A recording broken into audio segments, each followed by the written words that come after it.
Casper, a lot of analysts, everybody's talking about the AI bubble. Is it a bubble or is it not a bubble? And what do we understand with the bubble? I think we are going to give an answer on that. Definitely, yes. Yeah. So basically, what is a bubble? A bubble is characterized by the fact that an asset is overpriced, that it has more value allocated to it than the intrinsic value. So, like for instance, in 2070, the Bitcoin, all of a sudden went to 20,000. Well, it may be actually intrinsically, I don't know exactly how I did it by then, but I did make a calculation that it was only worth 2,000, for instance. And for instance, the tulips back in the time, or in 2000, the internet bubble, those were bubbles based not on fundamental data. At this moment, I think what we're going to show to the people is that artificial intelligence, but that's what we're talking about, might be actually the real deal. That there's really something out there that supports this tremendous rise of stocks such as Nvidia, such as AMD, such as Intel, etc., etc., etc. So, Casper, give us a little bit of a background. What is AI and what will it do to the market? And one thing about the bubble, also one thing is really important about the bubble, is that it grows and without fundamental drivers, and then it explodes. Yeah. Because the bubble explodes. Yeah, you see that many times in the stock market. And that's also so negative for investors, that it explodes. Yeah. They don't want that unless you're short. Okay, we are going to highlight some outlook from important institutes. McKinsey came for the first time on the 14th of June of this year with a report over AI. And why was it important? Because they did a big investigation and they placed some figures on it, some numbers, but also some dollars. Mm-hmm. And then I think it's really, of course, you can debate it, you can talk about it, but it's the first fundamental research that has been published. Mm-hmm. They said three things. The first thing is that the world economy will grow with 4.4 trillion extra value. The worldwide economy is now around 104 trillion in the last years, so it will grow, have an extra growth of 4%. And of course, economists look at growth. So AI will generate around 4% extra growth. The second thing is that and that's of course the underlying driver, that it will boost the productivity between 60 and 70%.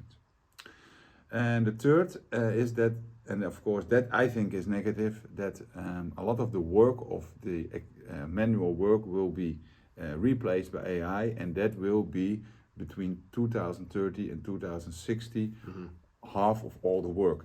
Of course, new work will come in place, and we have a chart, again from McKinsey, that shows which classes or which people with what kind of education are facing the most headwind in the future, because there's a big chance that their work can be replaced by AI. But it's and the funny thing is, or funny interesting thing is, you see that I think the differences with people with a master or people with no high school degree is between 57% and 63%. It's not a big thing. And you mentioned earlier, because probably a lot of jobs from people with not a high degree that are people that you can't replace with computers, like a plumber, a carpenter. You can't build a house or put a glass in, whatever, with you can possibly in the future with robots, etc. But that's still far ahead. But this is going to be, but also I think, and that will be give a lot of boost, because coding, writing software, that also will be replaced by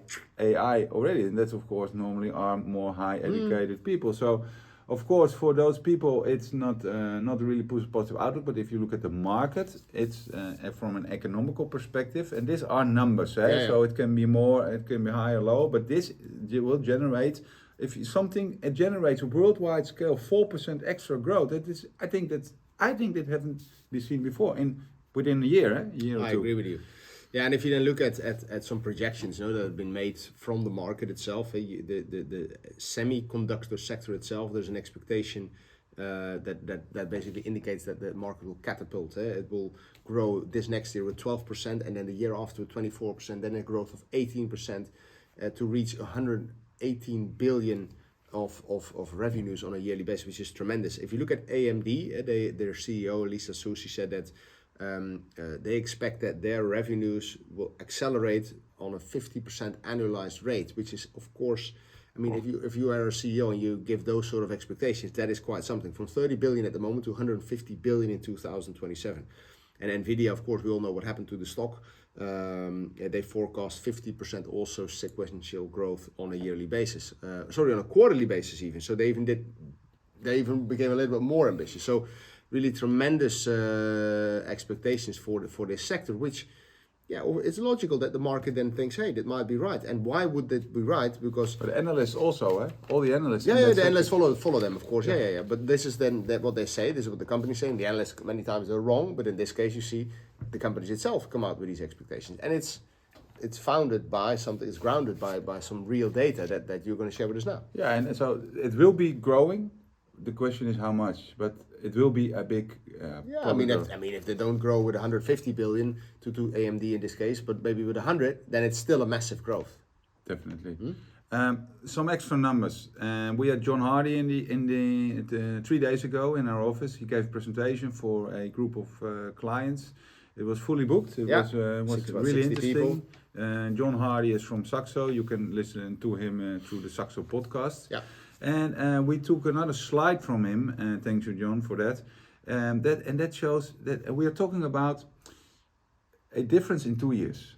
Now we have, on average, from all the people in the world, 5 connected devices. So, for example, of course, your phone to the internet, but also maybe have a camera that's connected to the internet. Per person, 5 connected devices. That will grow in 2 years to 41 devices. Yeah, that's amazing. In total, 350 billion, and that will generate 175 zettabytes of data. And 175 zettabytes of data is a lot of data. And how much is that? Thanks, John, again. That is 175 billion terabytes. 175 billion terabytes. For example, in 2020, Facebook, all the data that they stored, and they stored a lot of data because it's almost all pictures and videos, were 300,000 terabytes. Yeah. 300 terabytes compared to 175 billion terabytes. Yeah.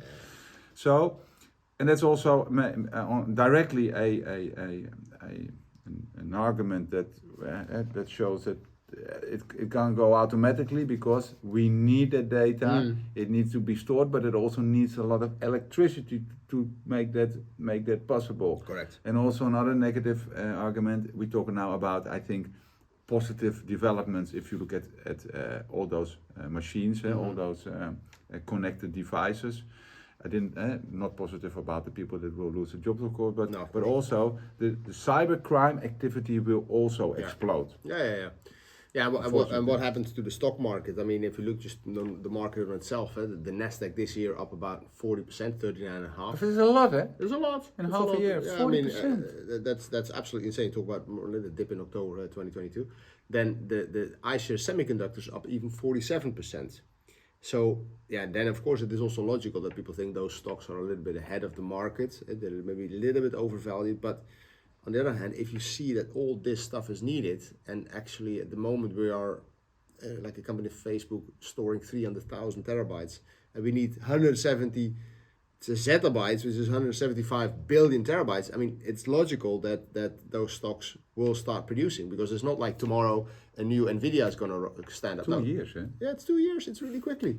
So maybe they're really ambitious, but on the other hand, it seems to be quite a matching story here.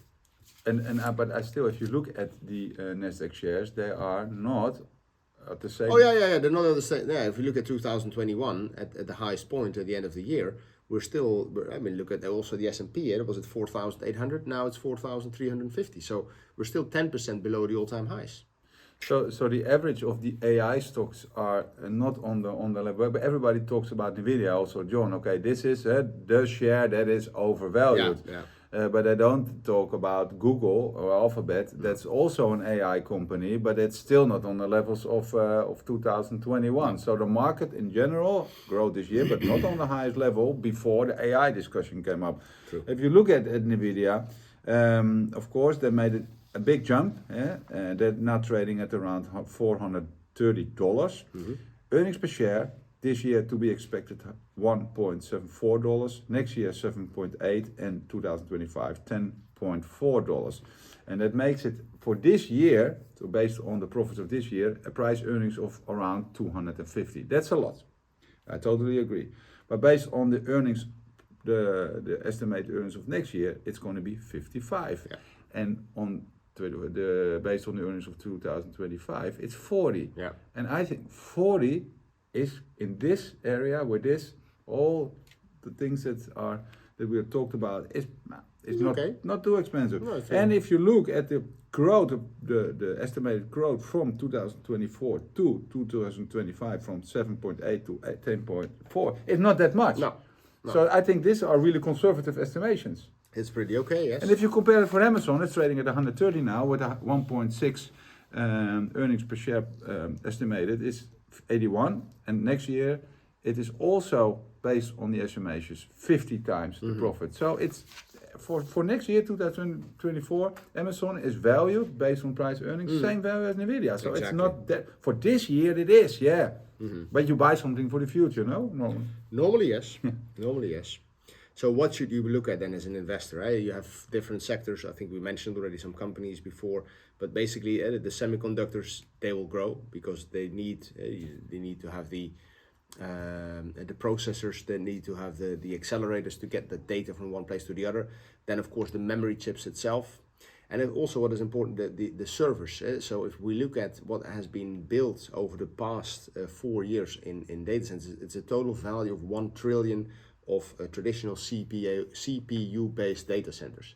And those data centers have a lifetime of 4 years. So every 4 years, you need to basically replace for a value of 250 billion a year on a yearly basis. That's tremendous. So that needs to be renewed constantly. So those companies will be busy and have a pipeline of work. Yeah, that's even based on the actual. That's based on because this is over the past 4 years. Yeah. So if you multiply that by that. Yeah, but then everybody's talking always. Maybe we're not ready, completely. That it's going too quickly. Electricity, why we're not ready? No, electricity. That's something we didn't touch on today. But it's the amount of electricity that is needed, and what we also touched on a couple of weeks ago about the copper needed for all this. Yeah. But on the other hand, I said it to John Hardy this week about the copper, and he said, "Yeah, but did you realize that the copper, what Tesla now has built, that the copper requirements that initially had maybe needed a cable of this, and now it's like that." Yeah. For the same amount of electricity to be going through it. So also there is a lot of development going on. Yeah, well, we spoke about that also in our podcast. That Tesla has had a system to bring it down with half of the. But if you can bring some part down in the industry, but if you then, I don't know how many times you multiply it, it doesn't. Still. And also, but it's also with the accelerated computing. That's the style of computing that separates the data that's stored and that needs for activity. So they're going to be much more efficient. True. All the computers. So definitely. Yeah. So basically. Conclusion, Martin. If it's a bubble, as for us, we're not 100% sure because we see really important growth figures here, and it's not the same as a crypto coin that might be doing something. This is something that we're all going to be using. We see it already happening. It is pretty logical that we start internet-fying, just a word that I made up, our houses. We do it already without even realizing a lot, with Alexa, with all these things that we have at our house. So I think we might be of something really interesting here. And also I think for investors, make your conclusion yourself. Start reading about it, because it's something that you also need to do your homework on. If you invest in a sector that grows 50% a year, maybe it will be 25%, of course. Then it's always nice to be in a sector, and then in between the sector, make your choices with companies or what subsectors do you want. But I think it's not a bubble because there are such a strong drivers. True. Of course, shares can be trading really high, but I think they're not on the levels of 2022. 21, yeah. No, that's right. Okay, thank you for watching. Dit was het dan. And see you next week.